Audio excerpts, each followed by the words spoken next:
Another thing that I learned is, it's not going to happen overnight. Just because you've gone and walked a mile doesn't mean that your cholesterol is going to drop 50 points, right? It takes consistency through that. And so guest experience is also about providing that consistent experience. So if our members and guests are coming and they're having a consistent positive experience, they know that we're really care and that are really trying really hard. They also know that if there's a misstep one time, but we've been pretty consistent, their members in particular are more likely to forgive that little misstep. And then they know, wait, this isn't right. Let's keep going with this. Where will the attractions industry go next? Find out at IAAPA North America Summit, March 30th through April 1st, 2025 at Disney's Grand Californian Hotel. Join executives, innovators, and thought leaders to build connections, explore trends through exclusive EDUTours, and gain strategic insights to put into action. This summit offers a unique opportunity to learn and grow alongside the industry's best. Don't miss the chance to shape the future of the attractions industry. Click the link in the show notes to register today. Welcome to the Attraction Pros podcast, where we discuss the latest trends and challenges facing the attractions industry today. We chat with some of the top leaders in the field and provide resources that will help develop your career in this great industry. I am Josh Whitman. I am obsessed with the guest experience and helping attractions make that their top priority for success. And I'm Matt Heller. I am passionate about organizational effectiveness, leadership development, and employee engagement. Now sit upright, hold on tight, and get ready for the Attraction Pros podcast.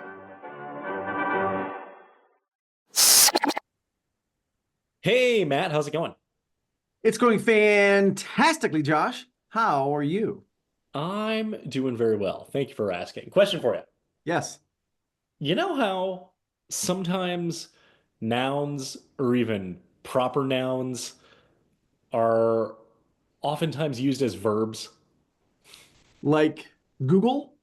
Yeah, like Google it. Yeah, Yes. that's the name of the company. And the brand has become so powerful that it's become its own verb. I would also say Uber. I'm going to Uber Sure. to you, right? Yes. Venmo me the money, Yes. right? Which I don't think would have gone as well in Jerry Maguire. Venmo me the money. But today, I learned a new one that was used as a verb that I'd never heard used as a verb before, and that was guest experience. Now, the word experience can be a noun or a verb. So you can experience something, but usually when we refer to guest experience, we are referring to the thing, the concept, or the department, or the mindset. And we got to hear today using guest experience as a verb. And I thought it was really cool if we can introduce our guest, Shawn Whitman, who is the VP of Membership and Guest Experience at Zoo Atlanta. And he talked about it in a way of guest experiencing someone, Yeah.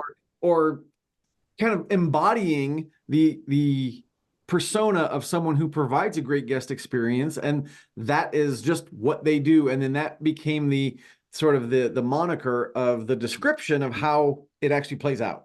Yeah, so it was kind of from the standpoint of the provider of, oh, you're going to go Yes. guest experience that, aren't you? Not you're going to be a guest experiencing that, because that would probably be much more straightforward and less interesting for us to talk about right now. But to say like, oh, let's Right. go guest experience that. So I'm probably going to borrow that. I might use that from time to time now when I see fit.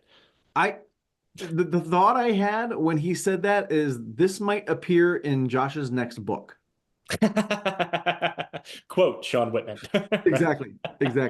But we get to hear a lot of great things about teamwork and leadership philosophies. And one of the things that I really appreciated about what Shawn said is he said, say yes to everything. And you will hear that peppered out throughout the entire conversation in terms of experiences that he's had, in terms of career path and career growth. And it's just such a great way to kind of think about the opportunities that are in front of you. And it's almost like say yes and then figure it out afterwards. Yes. We also got to hear about his background before coming to Zoo Atlanta, where he was in the fitness industry, and that's his educational background as well, and exercise and physiology. And we were able to kind of tie those together in the way that he shares both exercising and guest experience. And we can kind of talk about exercising those guest experience muscles to be able to continually improve and build that consistency in those routines. Absolutely. And we also talked about the fact that it's so important to look at your facility through the lens of the guest. So he talked about when he would go in sort of incognito and that process that he goes through and all the things that he gets to learn and see and experience as a quasi guest, because he said he's never completely off the clock. Yeah. So since Shawn is our guest on the podcast today, should we guest experience this interview? I think so. Yes, let's do it.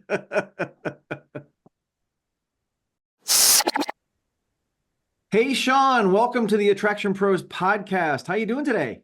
I'm great. How are you guys this morning? We're great. Thank you so much for joining us today. This is going to be such a fun conversation. I know it already. But Shawn, can you start us off by telling us a little bit about your history and your career? Yes. So my background and degrees are actually in exercise physiology. So that's the whole study of exercise and its effects on the body, or lack of exercise on the body, and working with the just diversity of human beings in their fitness journey. So out of graduate school, I started working for the YMCA in Memphis. And I was a wellness director. It was a small location, so I learned many, many things. I taught senior strength training. I did equipment orientations, worked the front desk. I was a lifeguard, swim instructor, camp instructor. I mean, you named it, I did it. Had a wonderful time there early in my career because I just learned so much about connecting with people and saying yes to anything that I could and learning everything. From there, I moved to a larger association here in Atlanta. I was a wellness director at a location, and worked again with our members on their fitness goals, and really sitting down, listening to people, building plans with them, encouraging them along the way. And then a membership director position opened up at that same location. So I applied for that and in a way was able to kind of sell the product that I had already been involved in.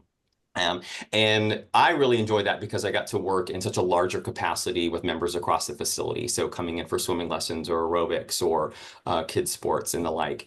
And again, just grew so much more in my career and met so many more amazing people and amazing members. And then from there, an opportunity opened up here at Zoo Atlanta about 15 years ago in the membership manager role.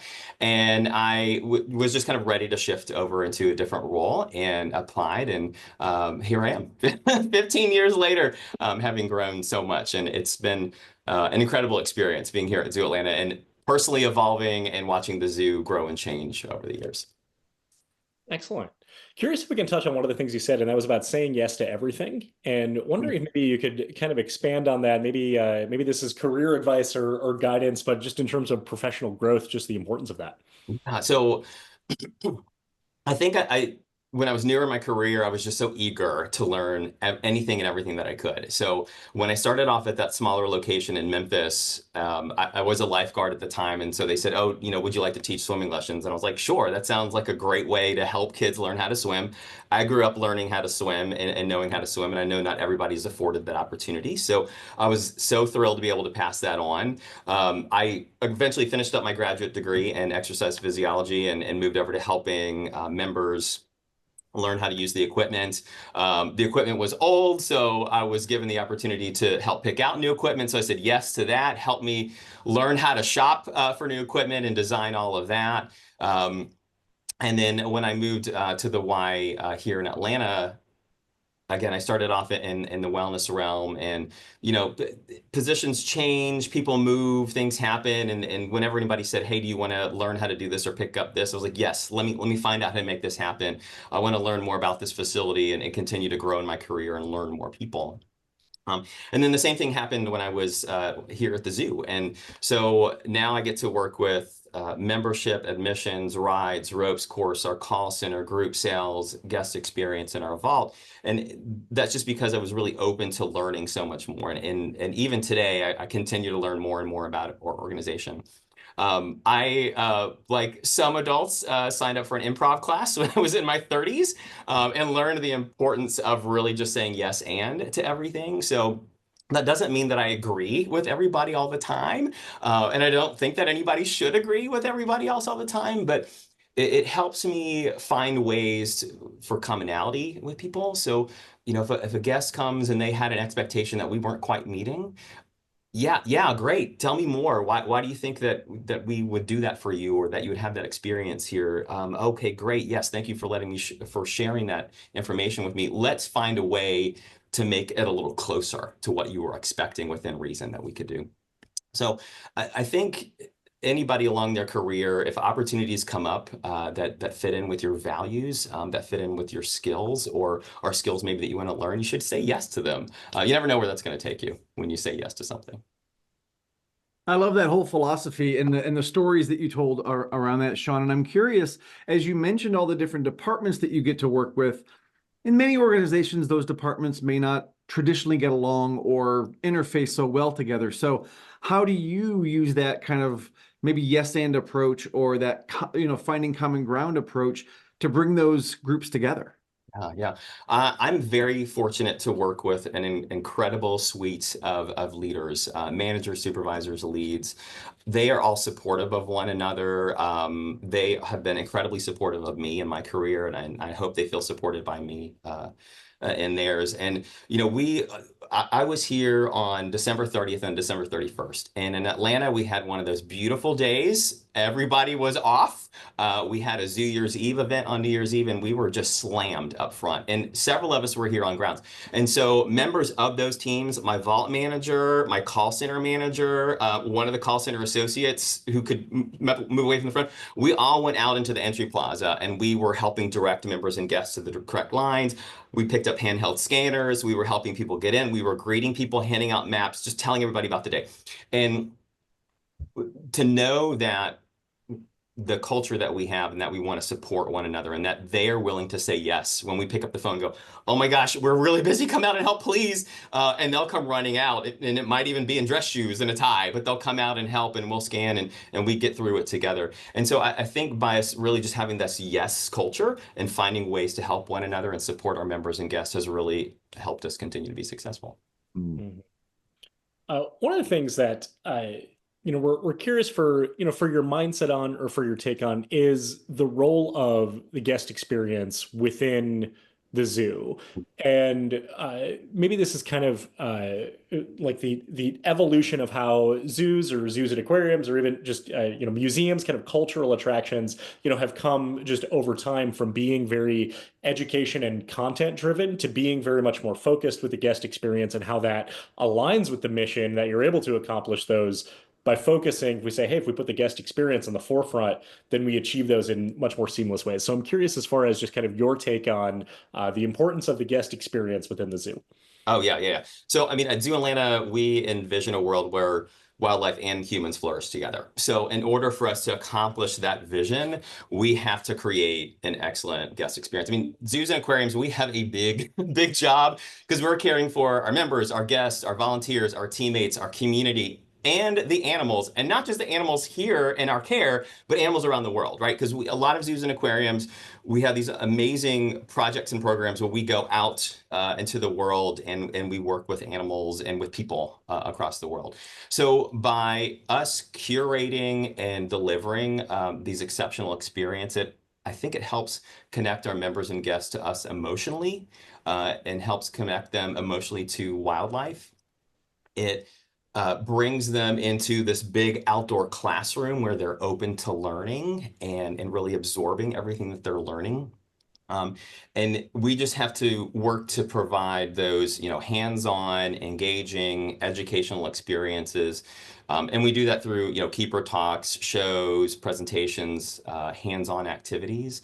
And that really helps build that connection even closer and closer and closer. Although they might not be able and shouldn't go into some habitats to touch that animal. It's not safe. We can create these experiences and these memories that help them grow closer to our mission.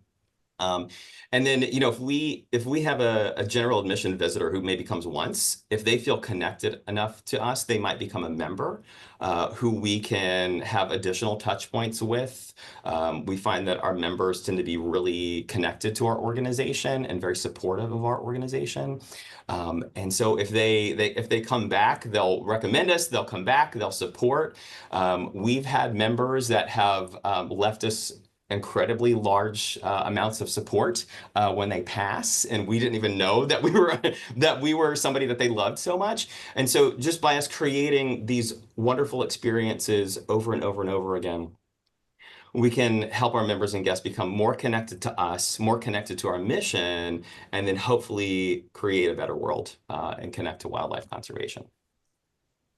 So, Shawn, can you talk a little bit more about those experiences or the initiatives that you're doing sort of outside the zoo walls, if you will? So kind of out in the world and how that connects back to what you do at the zoo? Oh yeah, one of my favorite ones is we work with a turtle rescue on Jekyll Island here in Georgia. And what we do is we work with them, and usually it's in a case where the mother of the clutch of eggs is either passed or has unable to take care of the eggs. So we bring the eggs to Zoo Atlanta, we hatch them, and then we raise them from these little teeny tiny little animals for about a year, and then we bring them back to Jekyll Island and we release them back out. So those little tiny creatures might not have survived on their own had it not been for the care that we provide. And it is an animal that I think that all of our guests enjoy. Now, some guests are on the fence when they come into the reptile building. They're like, snakes can be scary for some people, and I understand and I respect that. And I've learned so much more about them while they're here and their importance in the wild and in the world. But it is an animal that our guests definitely love. So they build that connection with them already, and they can learn more through signage and keeper talks about that work that we're doing. And the animals we're caring for right now are going to be able to go out to the wild. One of my favorite projects. I'm curious then, a story like that shares, I would say, how essential the work that your team at the zoo is doing. And I kind of want to connect that to overarching public perception of animals kept under professional care and kind of how that maybe has ebbed and flowed over several years, several decades, and how zoos have been able to really keep up and manage that as well. Of thinking, several decades ago, habitats were not necessarily built to match the animals' natural environment in the majority of types of zoos. That has then evolved, and then 10 years ago, blackfish, changed a lot of the public perception of animals under professional care. Has it started to kind of come back up a little bit? And are you seeing more people who are really recognizing the efforts that you're doing and recognizing the importance of the zoo, and that the zoos, that all zoos and aquariums today's that are really focused on animal care and conservation? That example of the turtle rescue, of really realizing the importance of why zoos exist. Yeah, I think the Association of Zoos and Aquariums helps a lot with that. So AZA, Zoo Atlanta is an accredited AZA facility. We are going to be going through our 5-year accreditation here in this next year. And there are very strict rules and guidelines across, every team in order to make sure that everything that the zoo or that an aquarium does is really animal, wildlife, and conservation forward. So there's been a lot of evolution, even in my lifetime. I don't think I'm an old person, but I've been around. I grew up going to the Birmingham Zoo, and I know that the Birmingham Zoo, when I was in kindergarten and first grade, was similar to what Zoo Atlanta was in the early 80s, before we had a huge change here. So as my time here at Zoo Atlanta, I've been so fortunate to see the incredible work that we do, not only guest facing, but behind the scenes and just around the world. And it's been interesting. Atlanta is a place that we have generations of people that live here, and team members as well. And so we'll have guests who will come and visit, and they're like, wow, this place is completely different. It's incredible. We're amazed at the things that you're doing and the care that the animals receive here. And then they go back and they tell people about it. So yeah, that public perception, the way that we work with our community is so important, because it shows them how much care we provide for the animals in addition to our team members and our members and guests. Yeah.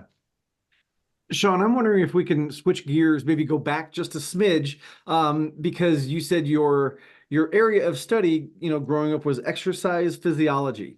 And it's so interesting to talk to people, years into their career, especially in the attractions and zoo and aquarium world, who may not be doing exactly what they went to school for. But I'm curious, there's always like a connecting dot or a connecting line that goes back to that, and you're still using some of those things that you learned through the study of that particular subject. So I'm curious, for you, studying the body and movement and all that type of thing when you were going to school, how is that helping you now, or what are you taking from that study that you're still being able to use now? Yeah. So when a lot of us begin a fitness journey, we need to spend time planning where are we now, what are our goals, and how are we going to get there. And in the role that I'm in now, as a vice president, I work with many teams. I work with many other senior leaders here at the zoo. And we have to think strategically. We have to think what's best for the organization, the body of the organization, and the health of the organization. And there's so many parts that go to that. And so how can we create a healthy organization, look after the health of not only the animals, but our team members and our guests? What's that plan look like? And are we consistent in that? So if you are a consistent exerciser, chances are you're going to meet your goals. With that, I learned, of course, a lot about SMART goal setting, and we use that even today when we set our annual goals for our team members and our business plan.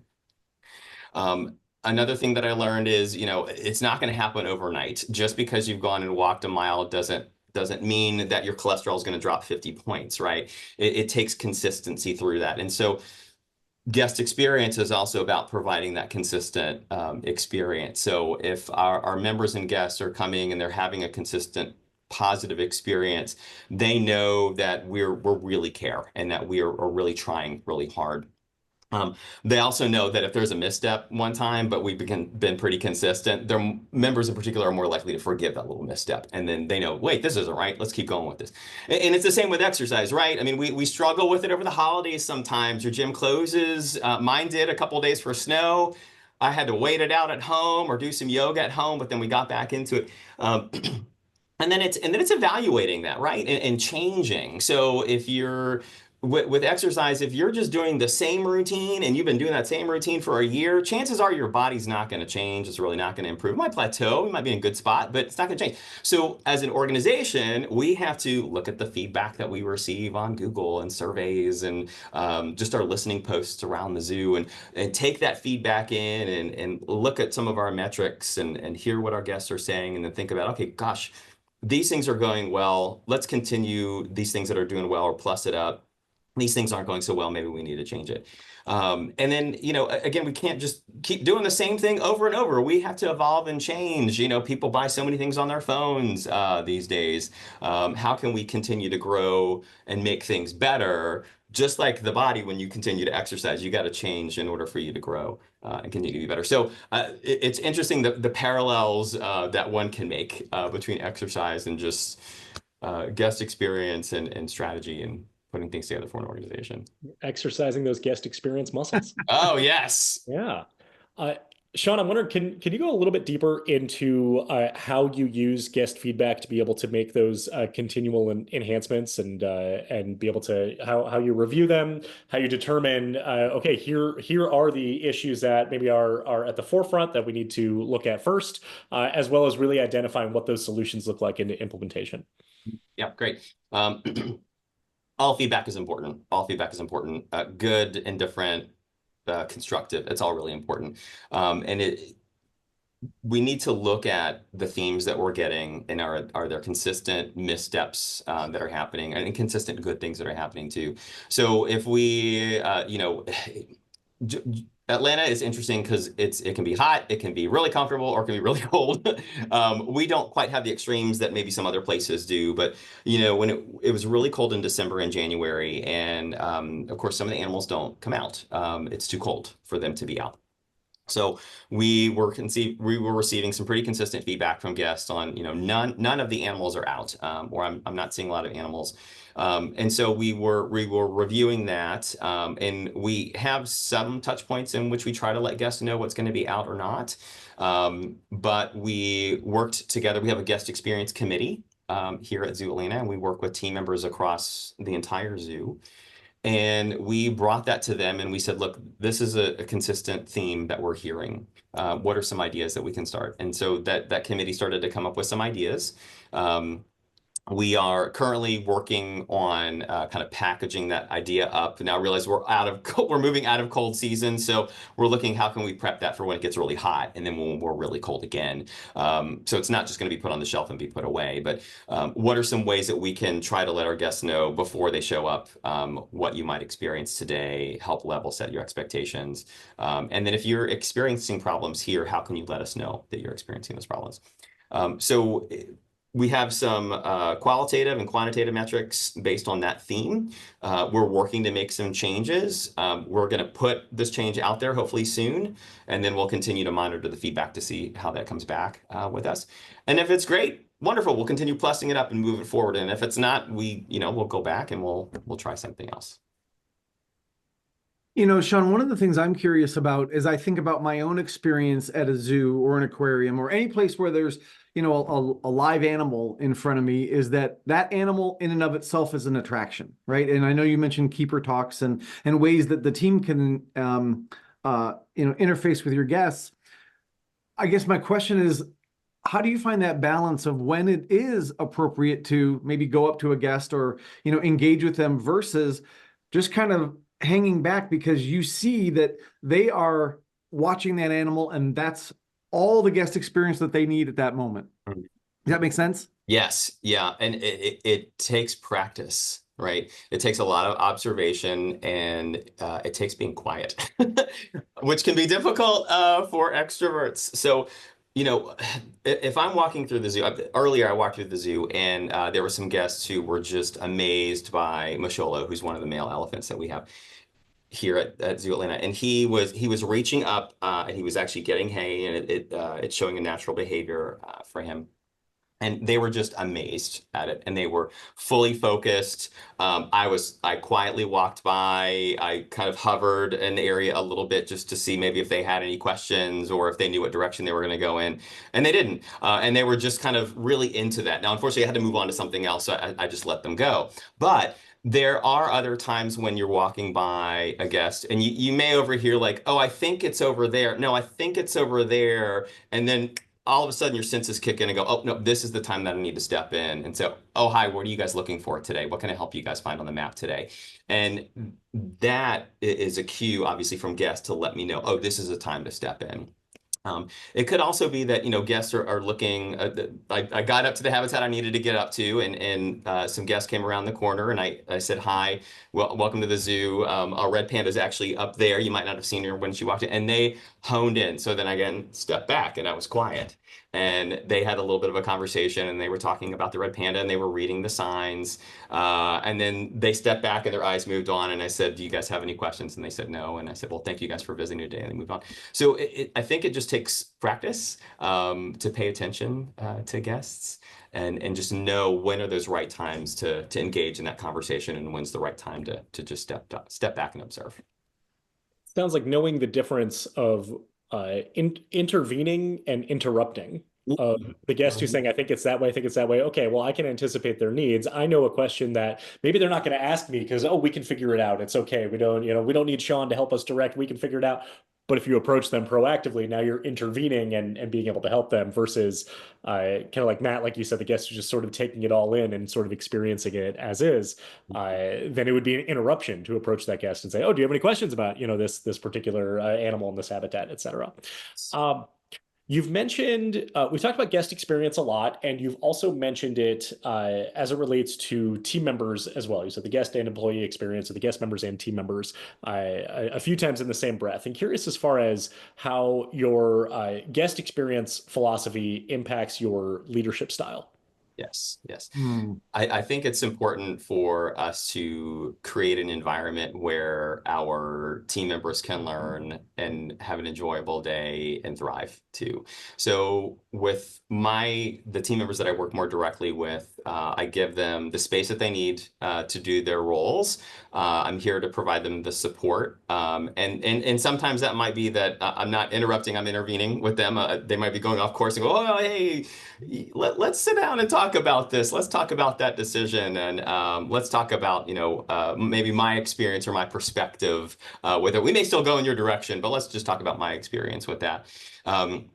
So we want to create a space where our team members want to come to work, because if they want to come to work, then they want to help our guests. And our guests want to be here and they want to come back and support us. So by us creating that space of making sure that they want to be here, and making sure they feel supported, helps create that experience for them. I'm very fortunate to have incredible team members here who have been here a very long time, who all support one another, and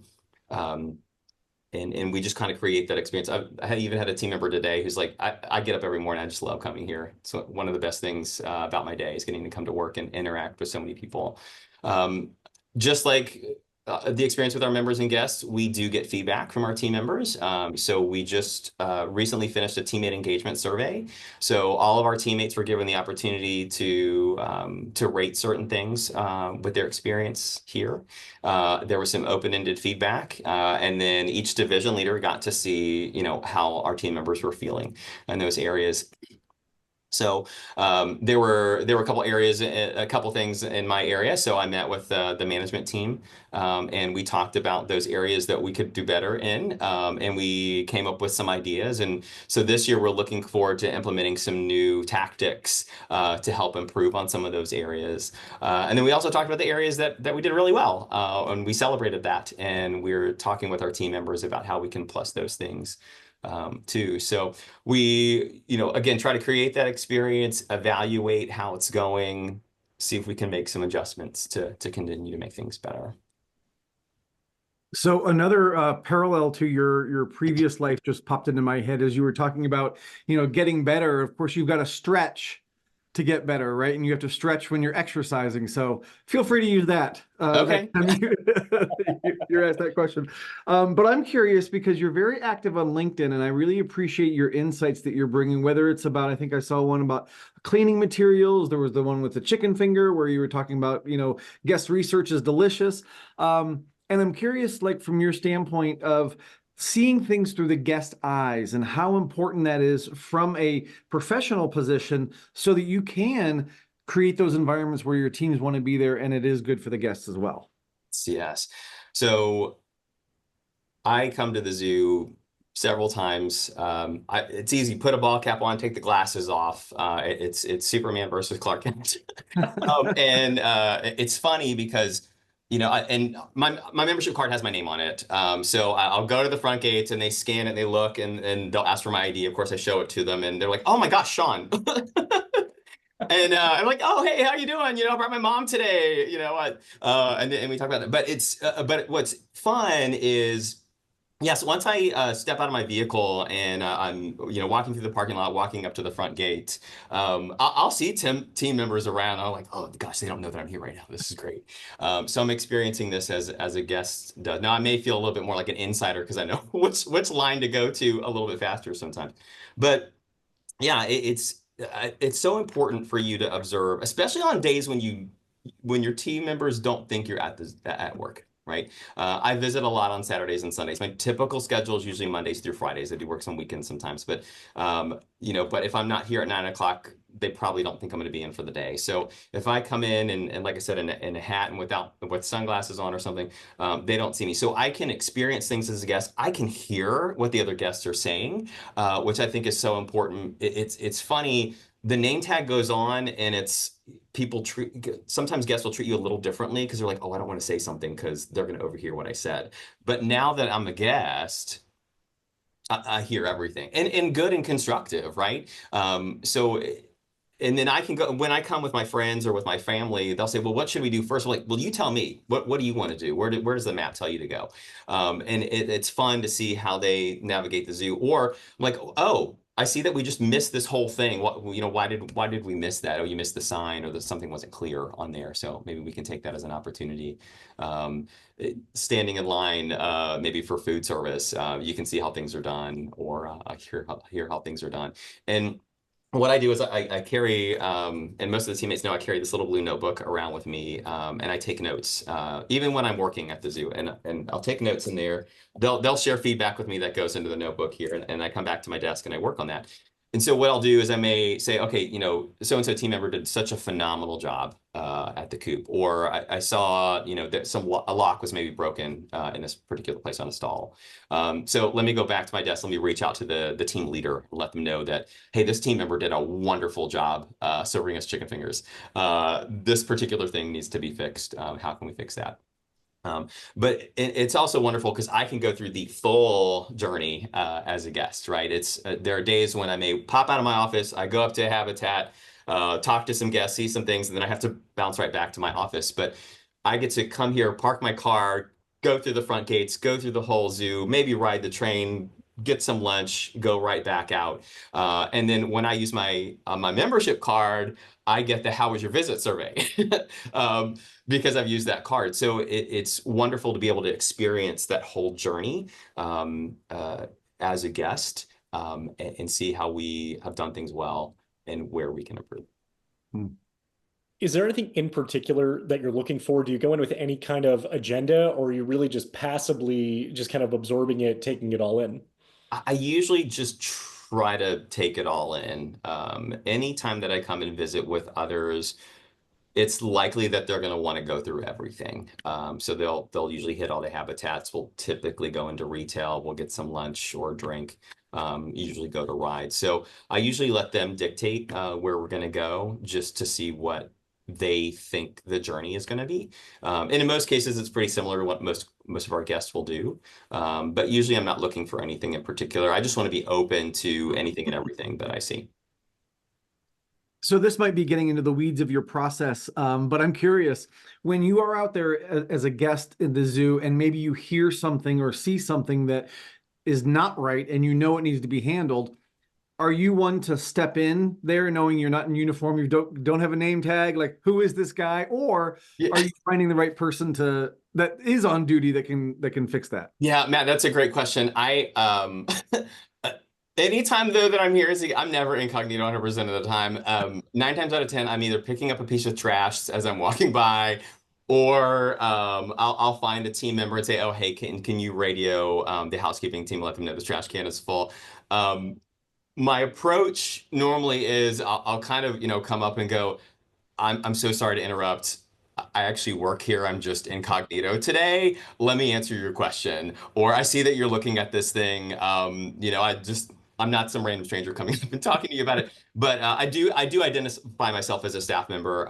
And honestly, if it's something that I feel like, I would really need to spend a little more time with, I always carry my business cards in my wallet. And so I may talk to the guest and say, oh my gosh, I'm so sorry about how this happened, or thank you for that feedback. I am who I say I am. Let me give you my business card if you want to follow up with me, and maybe on Monday we can talk more about that. But yeah, whenever I come and visit with friends and family, they're like, "Oh, you're probably going to pick up a piece of trash off the ground, or you're gonna guest experience somebody." They say that. They say, "Are you going to guest experience somebody today?" I'm like, "Yeah, I am." And then even at home, I'll have friends and family who are like, "Oh, are you going to guest experience me today?" You just guest experienced me today. Yeah. Can we just say how great it is to hear guest experience as a verb? Like, right? Yeah. I'm pretty sure that's the first time I've ever heard that used as a verb. Yeah. I might be borrowing that one. Oh, please do. No, I forgot what I was going to ask from that. That was so interesting. You've been at the zoo for nearly 15 years. You've talked to, a bit about the culture and about your leadership style, and just wondering, 15 years, that is a long period of time to be with one organization. What keeps you there? Yeah. The people, definitely, and not just the team members. My team members are phenomenal. I learn so much from team members every single day. Our frontline team members share so much with me, help me learn things. Our management team, leadership team, senior leadership team. I learn so much from everybody, and I'm so thankful to be in an organization where I feel so supported and know that any other team member, if I can go ask them for help on something, they're likely either going to help me out or they're going to help me find the answer. And hopefully they feel the same about me as well. The zoo has just afforded me so many opportunities. I think I realized I kind of skipped through this when I talked about my background, but I started off as the membership manager. Was in that role for a while. And then I was recruited to move into development and help them with the fundraising. And I did the yes and thing. I said, sure, yeah, I'd love to go over and learn a little bit more. I was in that role and they said, oh, do you want to help run our silent auction? Heck yeah, sure, let's do this. And learned a lot about that. The day after our big Beastly Feast happened, a role opened back up in membership as the director, and I was recruited back over there, and I said yes, absolutely, love to come back. And then as our strategies changed and people retire and things change, I was given more and more opportunities. So the zoo has, I feel like, invested a lot in me as a team member to help me grow and help me feel supported. And I love that I get to support this fantastic organization day after day. I am also so thrilled to get to work with an organization that has such a large reach beyond the 50-ish acres that are here. We don't just care for people here and the animals here. We do things all across the world. While I might not be able to go to Africa and work there, I know that we have incredible teammates that get to do that. And by us being here and supporting the team here and our members and guests and creating that experience, it affords those team members the opportunity to go and do things across the world. So it just feels good every morning when I get up. If it's cold, if it's hot, it doesn't matter. It really makes me think, gosh, I'm gonna get to come to work today. Something cool is probably going to happen. I'm probably going to get to meet somebody pretty neat and learn something new, and just get to support the incredible work that zoos and aquariums all across the world do. So, Shawn, I'm wondering if we can unpack the concept of support a little bit, because you've mentioned it a couple of times, not only you being supported, but you being able to support your team. And you even said, toward the beginning of that answer, one of the reasons you're there and you've been there is because of the people and because you feel supported. And I know a lot of people in many organizations don't feel supported. So I'm wondering if we can maybe dive a little deeper into what specifically is happening that you feel so well supported in your role. Yeah, so when I was in, after I moved from development back over to membership, somebody retired. And so they said, oh, Shawn, we're going to have the membership team and the admissions team and rides teams. We're going to have them all report up to you. And I was like, I'm yes. And again, on that one, I said, yes, let's do that. Let's do it. Around the same time, we're so fortunate that the zoo provides professional development funds. So this might be that I don't have funds specifically in my budget. It's just some a pocket of funds that are available across the whole zoo. So you do your research, you make a case for it, you make a budget for it. And so I wrote a case for me to go to the Disney Institute and to do the quality service training. And I put the 4-day and the 1-day, and I said, I'd love the 4-day. I understand if I can only do the 1-day. And when I met with my supervisor at the time, they said, oh gosh, the 4 is kind of a big ask. We'll put both in, but just think it might just be one. And when they pushed it, the committee thankfully moved it forward and they moved it to the final sign off with our CEO. He said, well, I see Shawn put both, the 4 and the 1, like what's the difference? And they explained it. And he said, well, why not send him to the 4? Send him to the 4. Like, this is going to be such a great thing. And so I felt really supported by that. When I went to that training, which was incredible, I bought postcards, and every day I wrote Raymond, our CEO, a postcard. And I said, this is what I learned today. Thank you so much for sending me here so that I can learn. And I can't wait to come back and talk to you about all this. And he got all the postcards when I got back, and we scheduled time, and he was like, I got these stack of postcards. And so, we talked through those things.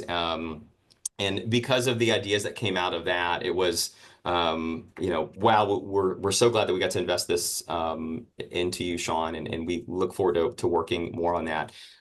So there, that was that level of support, that they had just that trust and faith in me to go to Disney World for 4 days and learn so much and bring all this wonderful stuff back. The zoo has given me so many opportunities to try different things. We've worked with vendors in the past that, we tried it, we worked really hard, the vendor worked really hard, and it just didn't work. And I never once felt like I was going to get fired because something didn't work. Right? I mean, we did our best. It wasn't clicking, we didn't connect. Everybody did their best. And again, I felt supported by the organization, because it was like, you know what? We tried this, Shawn. It was a great idea. Didn't work. No big deal. Let's move on to the next one. What did we learn from that? So I think those are just a couple of examples of how I felt really supported. How I try to support my team, I'm very thankful to have my team physically all very close. Our offices we're in different buildings, but we're all relatively close to one another. I took part of my morning today. I checked in with each of the teams. I sat down, talked with the call center, just casually about stuff. I went over to the rides manager, talked with him casually about stuff. And so I think by us developing these strong relationships, we know we can support one another, not just at work. We've all had difficult points in our lives, either family members passing or pets passing, or difficult things that happen, health concerns. And so if people want to share that, they're welcome to. And we support one another those ways. We send care texts, we send cards to one another. But it's just, we've spent so much time supporting one another and really understanding one another, that we know that we can support one another day to day. That's great. Thanks so much for sharing all that. So we're starting to get close to the finish line here, but in the few minutes that we have left, curious, going back to career advice a little bit here, if you could give yourself career advice on the first day of your first job, what would you tell yourself? I think I would tell myself, don't be afraid to talk to anybody. Deep down, I'm a pretty shy person. And when I first started that full-time job at the YMCA, a lot of my friends from graduate school had moved on. I didn't have a very large friend group, and I was just so terribly shy and afraid to talk to people. And thankfully, I was put in a position where I had to. So a member would schedule an equipment orientation. So I got to sit down and learn more about them. If I was teaching swimming lessons, I got to meet the kids and get to know more about them and their parents. If I was coaching soccer, I got to do that. So I had to grow a little bit more in learning how to get past that fear of talking to people. I think that people want to talk to one another, especially in situations where there may be like meetups or conferences, or, if I go to AZA and I sit down, I try to look up people on my left and my right, and if they seem open to talking to somebody, like, oh, hi, I'm Shawn, how are you? Nice to meet you. So I've learned so much from so many people and have made so many incredible connections over my career, that I would tell anybody new in your career, or if you're just a shy guy like me, start by saying hello to somebody. They're probably going to say hi back. And then you never know the friendship or the connection that you're going to develop. That's awesome. Thank you so much for sharing that, Shawn, and everything else that you shared during this conversation. It's just been wonderful, and the time has flown by. But, as we kind of get to the end here, if people wanted to know more about Zoo Atlanta, or they wanted to get in touch with you, where would you send them? Yes, so for Zoo Atlanta, you can go to zooatlanta.org. You can follow us on all the socials. So Zoo Atlanta we have an incredible social media team, and they post on LinkedIn, on Instagram, TikTok, X, Facebook. You can find us at all those great places. And then me personally, I'm most active on LinkedIn. So it's SHAWN for Shawn Whitman. Go on there, find me on LinkedIn. I love connecting with people on LinkedIn. Met a lot of great friends and contacts there. Awesome. We will make sure to include all that in the show notes so it's all clickable. One final question before we wrap up here. Favorite animal or exhibit? Meerkats. I love the meerkats. Let me tell you why. I'm 5'6". Okay, and I'm like 140 on a good day. And meerkats, I just they embody me. um, I think that they're great. They are also they work wonderfully in a group. They get along together. They have roles that they'll play. So there's a meerkat that'll stand and he or she is always looking out for hawks or for any danger. And if there's danger, they let everybody know. And then they go inside. There's others that'll dig and they're looking for things. So I just love meerkats because I feel like they're just the ultimate team players. And I just love their story and love going to see them all the time. That's awesome. So great to have a connection to, that animal. So again, Shawn, thank you so much for your time today. This has been wonderful. And for everybody out there who's watching and listening, just remember, we are all attraction pros.